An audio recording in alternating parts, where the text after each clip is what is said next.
gentlemen, good day and welcome to the Q4 and FY25 earnings conference call of Cyient Limited.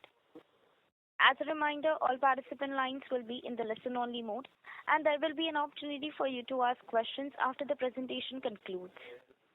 Should you need assistance during the conference call, please signal an operator by pressing star then zero on your touchtone phone. Please note that this conference is being recorded. I will now hand the conference over to Mr. Krishna Bodanapu, Executive Vice Chairman and Managing Director. Thank you, and over to you, sir.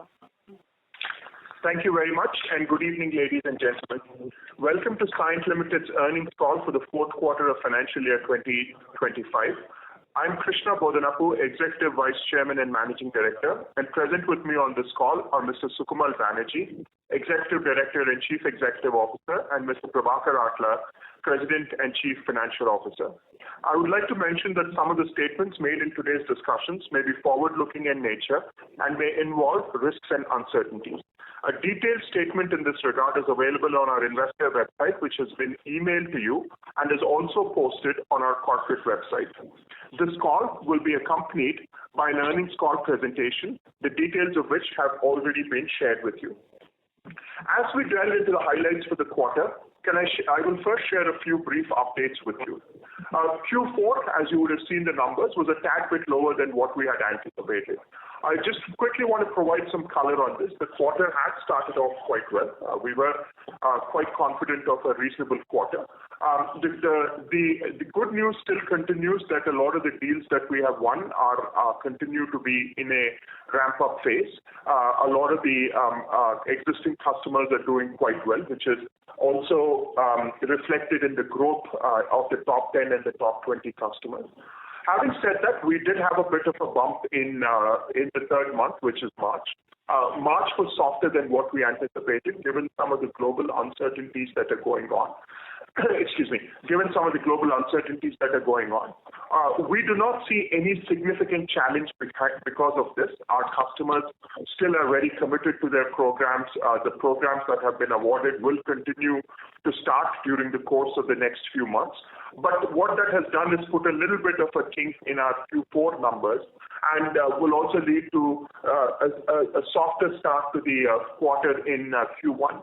Again, I want to assure you, and Sukamal will talk about the details, but I just want to assure you that there is nothing that is of significant concern, and we are very, very confident that the strength of relationship with our customers and the quality of wins is as good as it has always been. I just wanted to address that issue up front on the Q4 number, given that it was a tad bit lower than what we had originally anticipated. Also, I do want to take a minute, given that this is the end of the year, to highlight the strength of the group on three vectors or three parameters. The first aspect is that the group revenue momentum is there. We have delivered the highest revenue ever for the company, and the revenue has doubled in the last 7 years and has grown 3 times in the last 12 years. This gives us a significant momentum, and this is a platform which I'm sure we can grow or continue to grow on. Also, with the choices that we've made, I'm very proud to say that we have a very balanced portfolio along 3 parameters. The first, as you know, is DET, or the engineering services business, or the traditional engineering services business, which, as you know, is now evolving into digital engineering technology. The second vector is the semiconductor business, Cyient Semiconductor Private Limited, which has been spun off. And we're seeing tremendous interest in terms of what our customers want to do and also what our potential customers want to do with us, with their turnkey ASIC projects and the requirements for semiconductor design. And the third axis, of course, is the DLM business, or the design-led manufacturing business, which continues to do well. And you may have seen that business grew about 27% year on year last year. So the second thing I want to highlight after the growth momentum is the fact that we have a well-diversified business around 3 vectors. The third element I do also want to highlight is, even within the DET business, the diversification in the portfolio are working out quite well. We are not dependent on any single industry, any single geography, any single capability. I believe we've built a good set of capabilities, and I believe, and the reason why I wanted to take a minute to highlight this is, as we transition to Sukamal Banerjee as the CEO, I believe he has a tremendous platform to grow the business, especially as it relates to the DET part of the business, and I wanted to quickly highlight that as we go forward. I also want to give you an update on the semiconductor business. As you know, we got the permission, or we got the approval from the board to spin off the semiconductor business as a different entity. We've appointed Suman Narayan as the CEO of Cyient Semiconductors. Suman is an accomplished professional in the semiconductor industry. He comes with a proven and tremendous track record of managing large organizations and scaling businesses.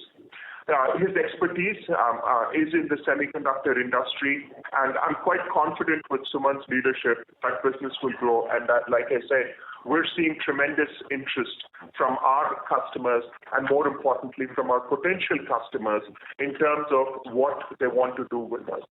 Also, I do want to highlight two key wins, and these are the reason why I want to highlight them is they are in very interesting areas and growth areas. The first is, I want to say we're very proud to have received a very large order for the engineering and of the first of its kind green hydrogen production project, which will be used for marine transportation. The project, it's called Bode, represents a major step in Norway's renewable energy ambition, and essentially this is the generation of energy for the ferries that go between Norwegian islands. The project win is in a critical sector like hydrogen power is a testament to our very strong expertise, and now we're very confident that we will see that the growth momentum that we have in our energy business will continue. I also want to highlight the alliance with Micware Navigations in the mobility space. This partnership will deliver some very interesting solutions for intelligent mobility focused on safe, sustainable, smart transportation system. And again, I wanted to highlight this because this is in the area of intelligent mobility, which is a growth area. And again, when Sukamal shares, or between Sukamal and Prabhakar, we share the results, you will see that the automotive sector has shown good growth for us and has continued momentum. I want to also now take a moment to welcome Sukamal Banerjee. As you know, as I'm sure you know, Sukamal joined us as the Executive Director and Chief Executive Officer of Cyient about 6 weeks ago. This is the first time that we're formally introducing him to our investors. So I just will first say we're very, or at least I'm very, very excited to have Sukamal on board. I think Sukamal comes at a very interesting point where the base business is positioned very well, but as you know, we're also looking at how we can accelerate growth through the convergence of technology, through the convergence of technology and engineering. And this is something that Sukamal has done and has done it at a significant scale earlier. Many of you know Sukamal. Sukamal is an accomplished professional and an acknowledged leader in our sector. He spent much of his career with HCL Technologies, finally in the role of a corporate vice president responsible for the engineering business. And most recently, he was the CEO and the member of board of Cyient, which is a leading engineering company. So as we strengthen our core offices of core offerings and build technology-led intelligent solutions, I think Sukamal's experience will be a tremendous asset in transformation and in accelerating this phase of the growth. With that, I will once again take this opportunity to welcome Sukamal to Cyient. Again, like I said, we as an organization are very, very excited that we have a leader who will lead us through this journey of acceleration and transformation, and hand it over to Sukamal for his perspectives of where things stand and how he's going to take the business forward. So thank you, Krishna. Thanks for those kind words. Firstly, I would want to thank Cyient's board to entrust me with this journey for Cyient on the go-forward basis. I am personally very excited and honored to get this opportunity. So just to give a perspective, as Krishna mentioned, for the first 6 odd weeks, my initial weeks have been spent in traveling across 4 continents, meeting 1,000 plus of our employees, as well as quite a few of our key customers, almost 100 of them. And if I have to summarize my takeaways, firstly, it is extremely impressive to see the quality of our customers, not just in terms of who they are as organizations, but also the partnership and their care for their partnership with Cyient over the years. Some almost 30 years, some 20 years, some 15 years, and their commitment to continue to work with Cyient going forward. I'm equally impressed with the quality of the engineering talent that Cyient possesses and the passion of this team to make it successful from a company perspective.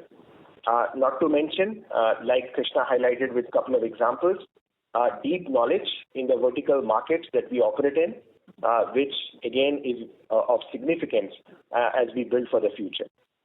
However, I will acknowledge that there is some good amount of work to be done in the near future from an execution perspective, and that is going to be important for us to make sure that we make it happen. And I also want to add that this is something which has already started in all earnest over the last 5-6 weeks. So I would like to first start by sharing that we will be stopping guidance for now. Given the current macro environment, we believe it is prudent to utilize FY26 to build strength, predictability, and stability across our portfolio. We will be working and have already started working on reassessment of some of the areas of work and bring focus into the same. We will make sure that we are harnessing the investment which has happened into the technology area, as Krishna highlighted, and making sure that these bets on digital and AI play out and become an engine of growth for us. And of course, to re-energize the organization to make sure that we are aligned for the road ahead. This should provide us a good platform to build our organization for medium and long-term growth. And of course, in that vein, let me now share a few updates. Firstly, we have been working on boosting our leadership team, and I'm delighted to share that we welcome K. Prabhakaran to the Cyient family. He joins us as the Senior Vice President and Chief Technology Officer for our DET business. Cap, as we fondly call him, is an engineering leader with a tenured career at Honeywell across aerospace, industrial process, and other product areas, where he has worked both on product development, technology adoption, as well as digitalization of these products and services. He'll be a great asset to us as we move towards our journey. And as Krishna mentioned, the integration of our foundational engineering work with the new generation of technologies and the emerging technologies, and how do we make sure that we are driving these aspects across products, plants, and networks, both in the physical and the digital domain. We also took a decision to break up sustainability vertical into its constituents, which are utilities, energy, and mining and minerals. This allows us to be agile to respond to each sector. While there is a good amount of common leverage in these industries, we believe, given the current times, it is important that we have empowered leadership close to the customer, and they essentially are reacting and acting in conjunction with these different industry subsegments and harnessing that for growth. Our reporting formats going forward in FY26 will be aligned accordingly to reflect this change from next quarter onwards. We have also taken a very important step, and we are already seeing the results for it, which is focused on creating a GCC-focused BU. We have a leader who's focused on making sure that we can engage effectively and in the manner that GCCs in India expect from an organization like Cyient. And I'm sure we'll talk more about it as we go along and share our data points about the success we are seeing in this particular area. We have also started working on, as I said, building back our talent. And one of the key areas of focus that we have done from that perspective is to bring back successful tenured employees of Cyient who had left us in the near past. And one of them I would want to call out, Beatrice Lippes. She joined us back in Germany, and she will be leading our energy business going forward, and which also includes the team which has come from the CTech acquisition a few years back.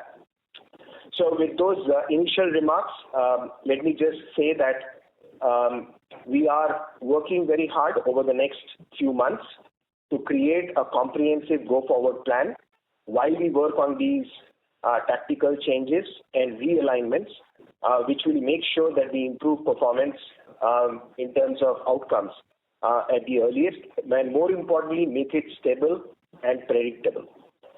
With that, let me hand the floor over to our CFO, Prabhakaran Atla. Over to you, Prabhakar. Thank you, Sukamal. Hello, everyone. Thank you very much for your time today and for your kind participation in the call today. Before we proceed with the financials, a quick comment on the nomenclature. The nomenclature and segments under which we will report our group performance today will remain the same as with the previous quarters, i.e. DET, DLM, and others. The focus of this call will remain DET segment, which also includes our semiconductor business, and therefore all metrics are like to the previous quarters. Given that this is the end of the fiscal year, we will also present two sets of data, one for the quarter ending March 2025, which essentially is Q4FY25, and the other for full year FY25. Therefore, please bear with me as the commentary for this call will be a bit broader than in the previous calls. The Q4 FY25 dollar revenue for DET stood at $170 million, a QOQ degrowth of 1.9% in constant currency, and a YOY degrowth of 3.4% in constant currency. In rupee terms, this revenue stood at rupees 1,472 crores, with a QOQ degrowth of 0.5% and a YOY degrowth of 1.2%. This Q4 revenue was lower than the previous expectation, given the rapidly evolving macro situation which impacted the revenue portfolio and profile, especially in the last 2 months of the quarter. The DET EBIT margin for Q4 FY25 stood at 13%, down by 48 bps quarter on quarter. And despite the revenue degrowth, we were able to mitigate the impact on margins due to tight operational control and focus on execution efficiency, and in part due to the early benefits from the second phase of the cost optimization exercise, which we have embarked already at the end of Q3 of FY25. The Q4 FY25 PAT for DAT stood at rupees 163 crores, translating into a 32% growth quarter on quarter and a degrowth of 6% year on year. This also translates into an EPS of rupees 14.81 for Cyient DET for the quarter. The DET FCF for Q4 FY25 stood at rupees 215 crores, one of our best quarters, resulting in an FCF to PAT conversion of 132%. And in the following charts, you'll also see that our full year FCF has also significantly improved year on year. In terms of the full year commentary for DET, the DET FY25 full year dollar revenue stood at $687.7 million, a year-on-year degrowth of 3% in constant currency, and in rupee terms, this revenue stood at rupees 5,816 crores with a YOY degrowth of 1.6%. The EBIT margin for FY25 stood at 13.5%, down by 261 bps year-on-year. This drop was primarily due to the movement in revenue, partially mitigated by cost optimization and efficiency measures during the year. We've also chosen to continue to invest in sales and technology development through the year to support our growth strategy. The DET FY25 PAT stands at rupees 605 crores, translating into a degrowth of 12.2% year-on-year. The translation of EBIT to PAT this year is much better than what we had in the previous year, since we had significant improvement in items below EBIT.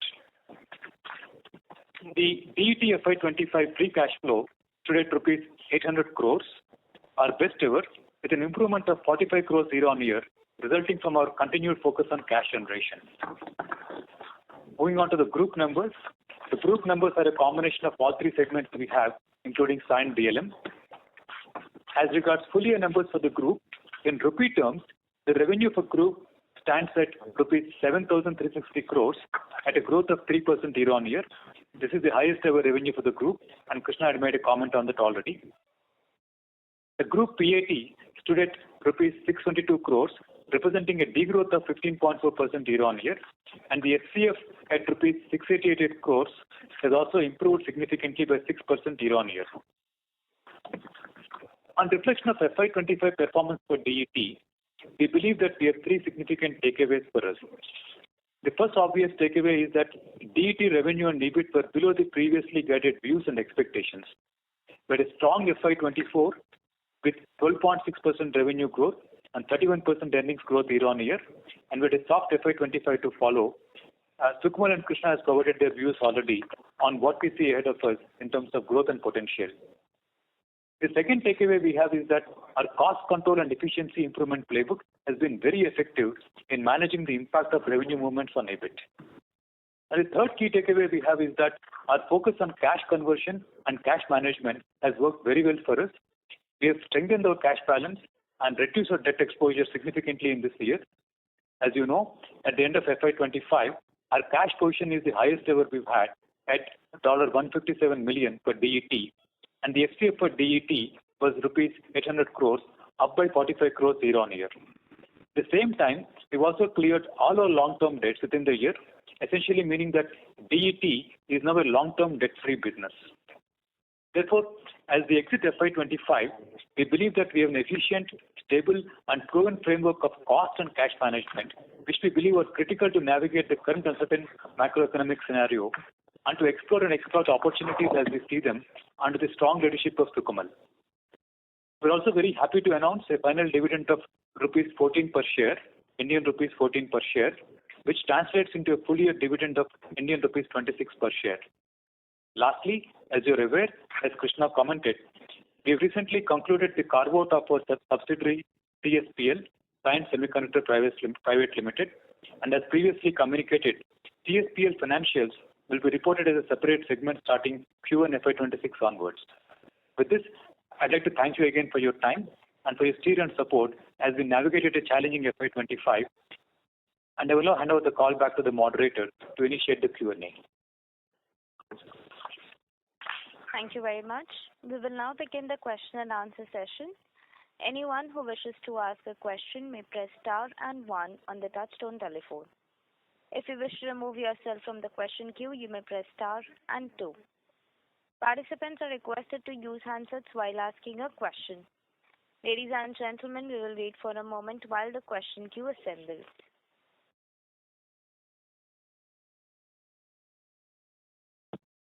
The first question is from the line of Karan Uppal from Phillip Capital India. Please go ahead. Yeah, thanks for the opportunity. A couple of questions on the aerospace vertical.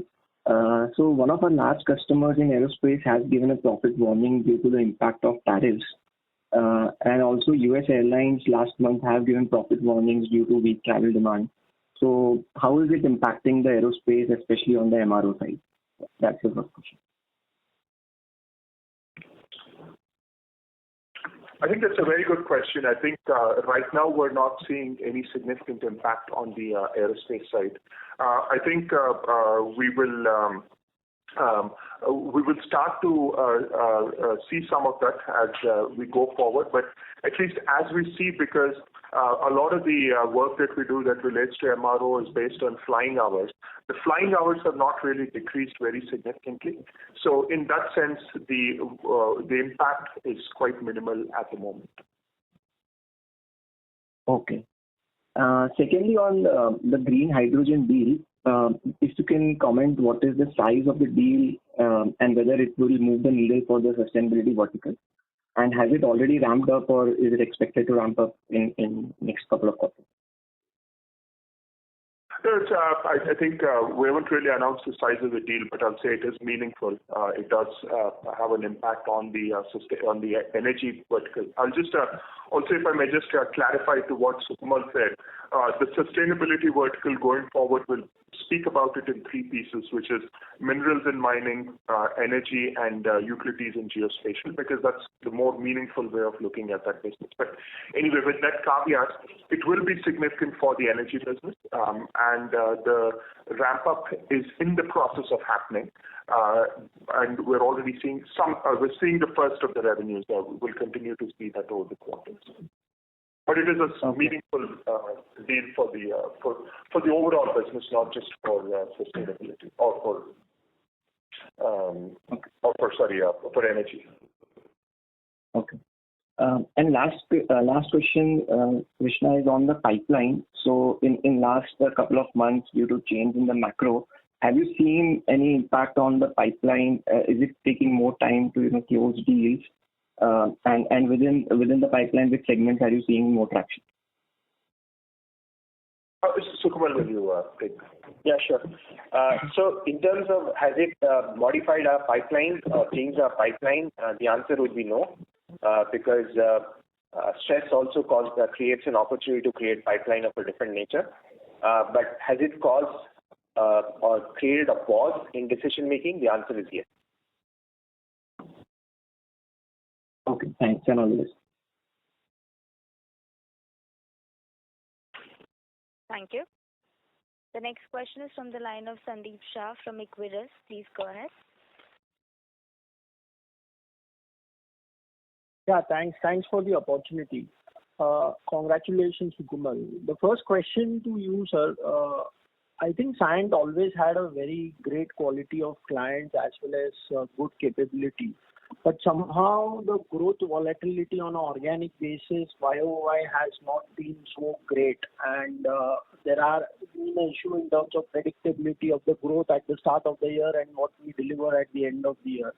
So how do you see this situation, and what are the corrective steps you are looking to repair this side of the predictability? Sure. Thanks for the question. I think, yes, there is, as I mentioned in my commentary also, that there is some near-term work to be done with regards to execution. And this is definitely one of those areas of focus. I think it's much more difficult to build client base and competency, and easier, I'm not saying it's easy, to build a business rhythm with both from a sales and delivery perspective. So it is something which we will be working on together to make sure that given the current environment, irrespective of where the number goes, that we are able to provide that stability and predictability in terms of what our business outlook looks like. So to answer your question, it is an area of work that has been identified, and work is in progress as we speak. Okay. So you are looking to restructure some of the leadership team, or do you believe there won't be major overhaul in terms of the leadership? It would be more to do with the increased focus on execution and the periodic review. Hello, can you hear us? I can hear you. You can hear me? Operator, are we on the call? Yes, sir, we can hear you. Are you able to hear us? We might have dropped off because there's no Hello. response on. Yes, can you hear us? I can hear Yes, sir, you, you are audible. Okay, perfect. Am I audible, madam? Yes, sir. Now you are, yes. Please go ahead. Okay. In terms of the overhaul and restructuring, sir, are you expecting some change in leadership or churning of portfolio needs to happen, or it's more a execution focus without any major overhaul in the growth strategy ahead? I think first and foremost, it's a focus on execution. I would reserve comments at this point in time about any future changes that we may have to do. But at the same time, there are areas of focus that we need to bring in which the organization doesn't have. If I may call out one of them, like partnerships and ecosystem. So there will be leadership brought in, new leadership brought in to address some of these areas which need attention. But in terms of right now, what we are focusing on is to focus on execution. And in parallel, we are working on making sure that we can define a strategic roadmap which we can work on for the next 2 to 3 years once it's in place. Okay. And Krishna sir, just a follow-up in terms of your opening remark. You called out that the month of March has been a negative surprise. So is it fair to assume it will have a full quarter impact in the first quarter, and even first quarter we could be flat or declining on a Q1Q? And in that scenario, the full year positive growth or a flattish growth could be a daunting task. Is it a right way of looking at it?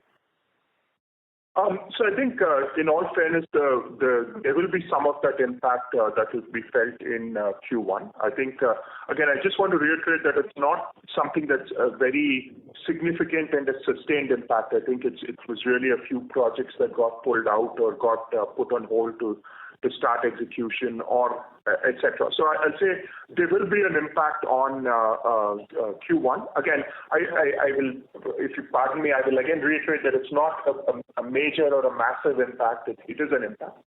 But having said that, I think to the point earlier also, we just want to be cautious on how we look at the year ahead. So I don't want to comment on the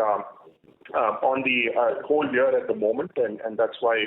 I think in all fairness, I should give Sukamal, or we should give Sukamal the time to get a good grip on not just the business, but also how we do forecasting and how we do budgets in the business.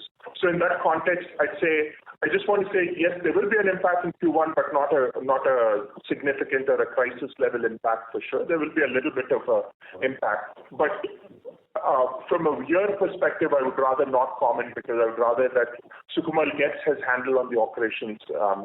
And again, no secret, our ability to forecast in the last year or so has been a bit of a challenge.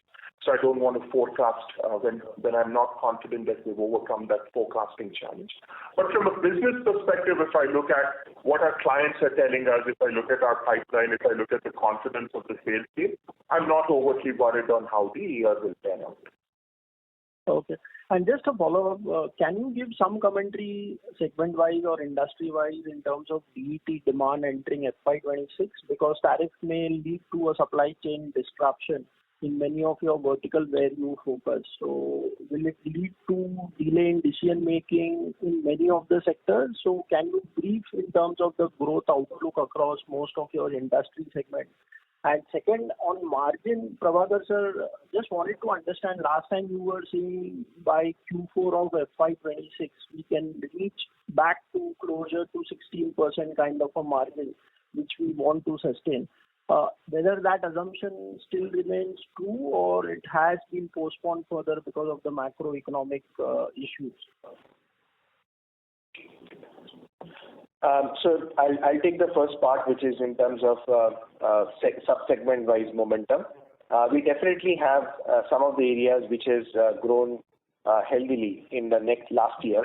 I'll call out healthcare as one of them. So definitely it's an area where we have seen momentum. We have seen growth in some of the other segments as well, like automotive, like Krishna mentioned some time back.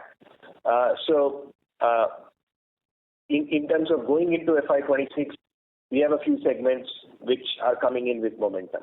However, I would like to add that this is a time where there is a degree of uncertainty, and will it play out exactly the same way in terms of how we close FY25 into FY26?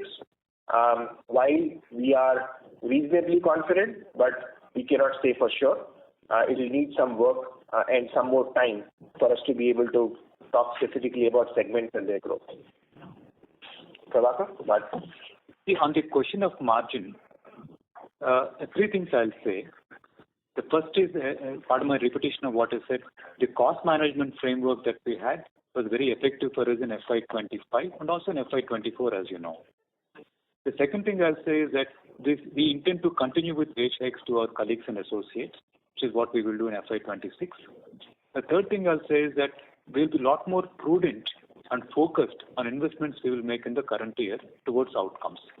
Now, what these three things will mean for us in FY26 in the context of how Q4 has played out is this: that previously we said that we will touch 16% sometime in the next 12 months. That's what we said in January.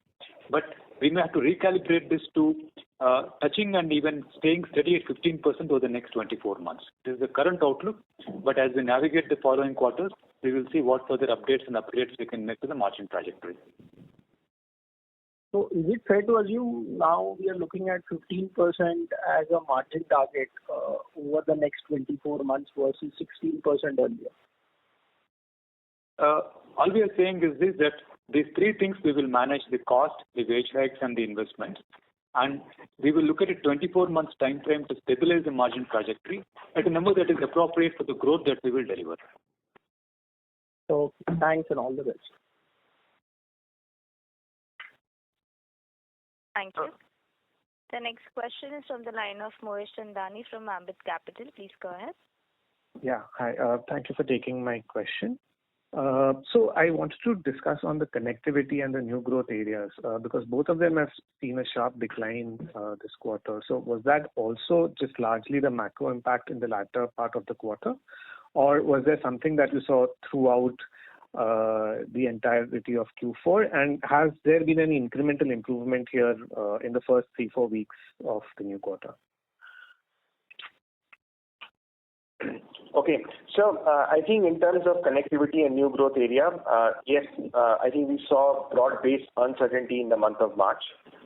So there is an impact for sure. In terms of the first 3-4 weeks, it is spotty at this point in time to call out specific trends. And that is one of the reasons I said earlier we're going to stop guidance for the time being. So I think the way we should think about is that what Krishna already mentioned, that there are challenges which are there in spots and tactical, which does impact numbers. And in an environment where demand is there, but it's not robust demand, obviously it's having impact on a quarter-on-quarter basis. Sure, understood. And then you also... Yeah. Let me also add to this, to what Sukamal said. Out of the 6 large deals we won in Q4, 2 were from aerospace and 2 were in communications. Sure, understood. And then I also see a very strong cash balance right now, which is close to about 1,300 crores. So what are the plans for this? Is it largely for the semiconductor business, or are there any other plans that you also have with this cash balance? And also with very strong cash generation, I would think you would continue adding to this cash balance in the near future as well. So I'll say that there are 2 elements to it. One is of course, we want to make sure that we continue the healthy cash generation that's been, even in some difficult times in the past, we've always generated cash as a business, and we will continue to focus on that. So to your point, yes, we will, I see that the cash piece will continue to be quite strong. And as you know, we also did a lot of work in terms of reducing our capex spend, which at one point was almost 3% of our revenue. So we'll continue to generate good, strong cash. There's 2 elements. One, of course, is on the usage of cash. One, of course, is the dividend that we've paid out, and we understand there's an obligation on our payback to the shareholders, and that has happened. The board also has taken a decision to review the dividend policy to make sure that we are investing and have enough cash available to support growth, which we'll come back with when that happens. But more importantly, I'll say 1 is the semiconductor business, and 2 is, I think, at least in the last 6 to 8 weeks, in a lot of conversations with Sukamal, I feel very confident that we now have a good handle on what are the elements of our portfolio that have to be enhanced and where an inorganic play could come in to enhance these elements of our portfolio. As you know, our customers respect us for the capability that we've built in engineering, in the domain, and so on and so forth. Yet there are some gaps in terms of our competence on technology, especially some of the emerging technologies. So we will continue to look at ways to enhance our portfolio using M&A, and the use of the cash will also be for that. Of course, it's before a question on M&A, I'll just say, as with M&A, as you know, it's too early to talk about any specifics, and the only right time to talk about a specific M&A is when it happens. But I will just say that we are very, very focused on, again, it's a great opportunity to enhance our portfolio and plug in some gaps that we have in our portfolio, which we will be looking for. Sure. All right. Thank you. And of course, the semiconductor business will also require cash. And like I said, we're seeing some very, very strong inbound interest from customers. So we'll also put that to good use. Got it. And Sukamal also mentioned something about increasing your focus on GCCs. So can I get a sense or a little more details in terms of what we're doing in terms of working with the GCCs and what's the revenue and margin profile of some of these projects that we're doing? Sure. That's a very good question. I think first and foremost, we now have a local leader based out of India focused on GCC, somebody who comes with established credentials in the market working with GCCs for a period of time, and which extends to a couple of decades. So somebody who understands the market very well, who understands the needs of the market very well. And we have aligned many of our accounts, which were largely GCC-centric, to his business unit, and making sure that it operates as a independent business unit, given that if not 100%, close to 100% of the revenues are actually being generated from the GCC and decision-making in the GCC. In terms of margin, when it comes to our EBIT, and we would ensure that the way we are operating and managing this business, that our EBIT does not get diluted because of this. There might be different mechanisms in terms of how we price and hence what gross margin we generate. But we definitely will work towards making sure that the overheads that we invest into this business is definitely significantly lower than the overheads we have to do in terms of investment from a geography-based business. So we will ensure that EBIT is not diluted from this business. All right, understood. Thank you and best of luck. Thank you. Thank you. The next question is from the line of Sulabh Govila from Morgan Stanley. Please go ahead. Yeah, hi. Thanks for the opportunity. My first question is more of a clarification. So Krishna, just wanted to check.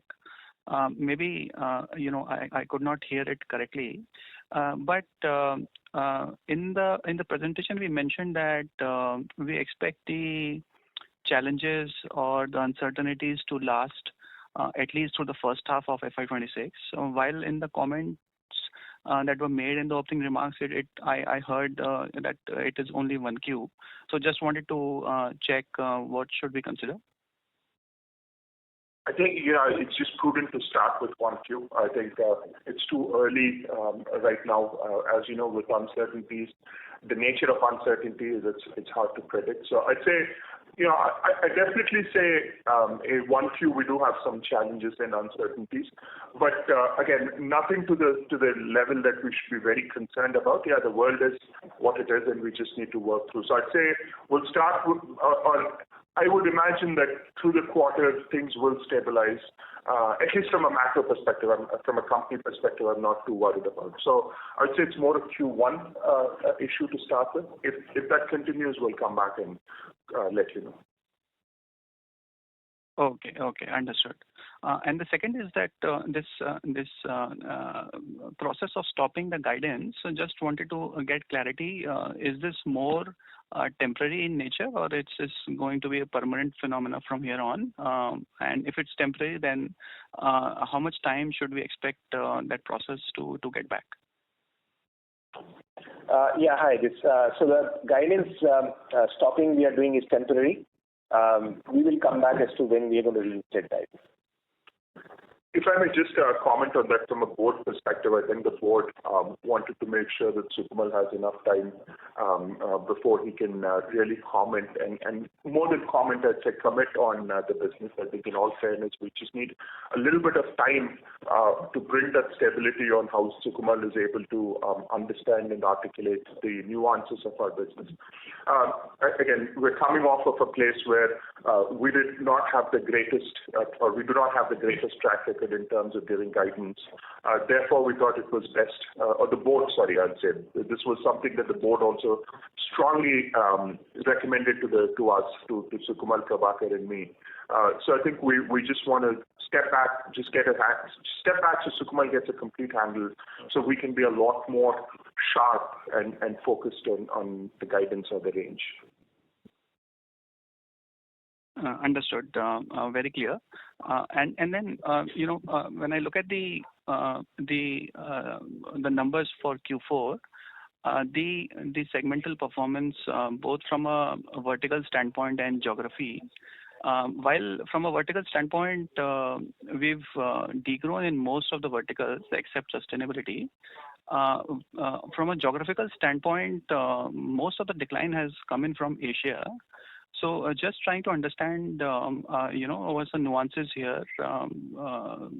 Just some clarity there would be very helpful.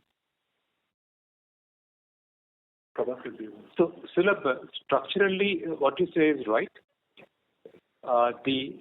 The impact was felt of the macro across all geographies.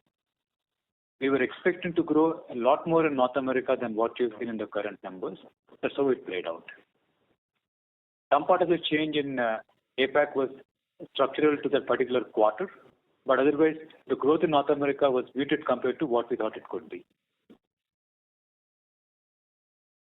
Understood. And if I could also check, from a top client profile perspective, top 5 clients particularly, are you seeing any sort of a client-specific issue that you would want to highlight at this point in time? Sulabh, not at this point in time. Actually, if any, the top 5 customers grew by 4.5% year-on-year for us, and the top 10 clients grew by about 9% year-on-year for us. So if any, this represents a very strong platform for us, like Krishna spoke before and Sukamal later, that the client confidence, especially in top clients, remain the same way it is in what we do for them and what they expect us to do in future. So there's currently there is no impact on top 5 clients that you expect in the coming quarters.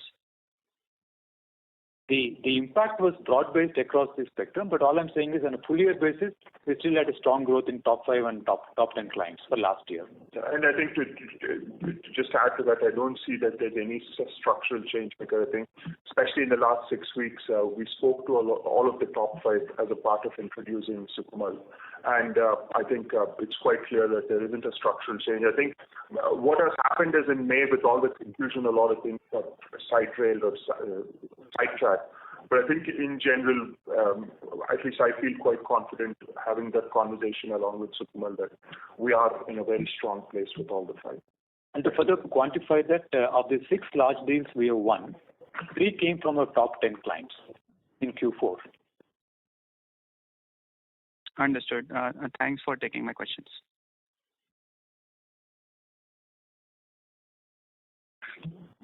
Thank you. The next question is from the line of Shraddha from Asian Market Securities. Please go ahead. Yeah, hi. Welcome, Sukamal, and thanks for taking my question. You indicated that 1Q would be soft, but generally we see seasonality of weakness in sustainability because of holiday in Europe. So do you expect that seasonality to play out in this year as well? And given that, do you expect 2Q to be equally weak as versus 1Q? Yeah, so I think it's too early to talk about Q2, but you are right that there is a European holiday which plays into our numbers for Q2, and we have to work now to make sure that we work on mitigating it to the extent possible. So I would say that let's stay with the commentary that Krishna has already mentioned about Q1, and given the decision we have taken on stopping guidance, I think we probably should leave it where we have mentioned so far in terms of our commentary. Right. And on connectivity, I understand that macros have changed quite a bit in the last few weeks.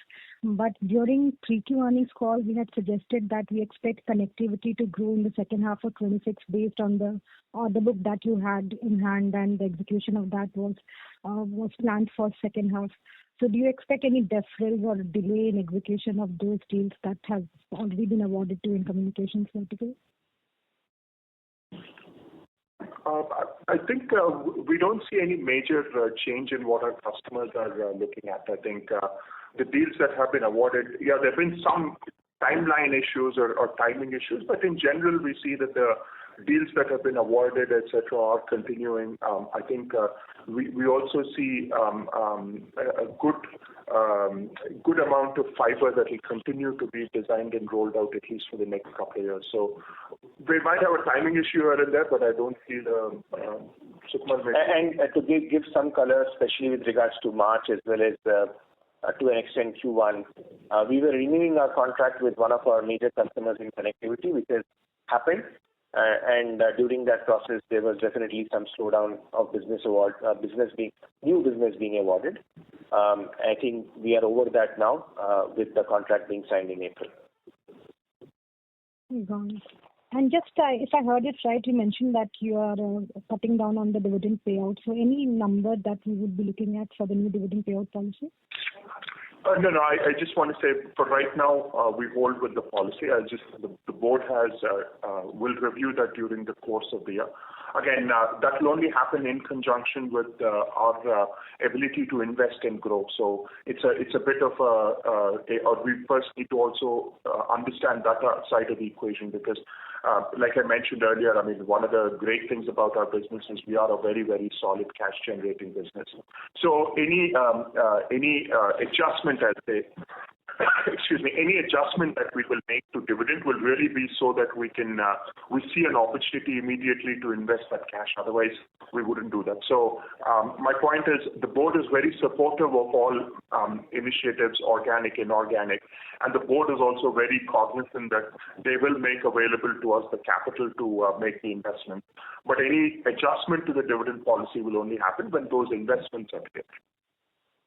Got it. Thank you. Thanks, Krishna, and all the best. Thank you.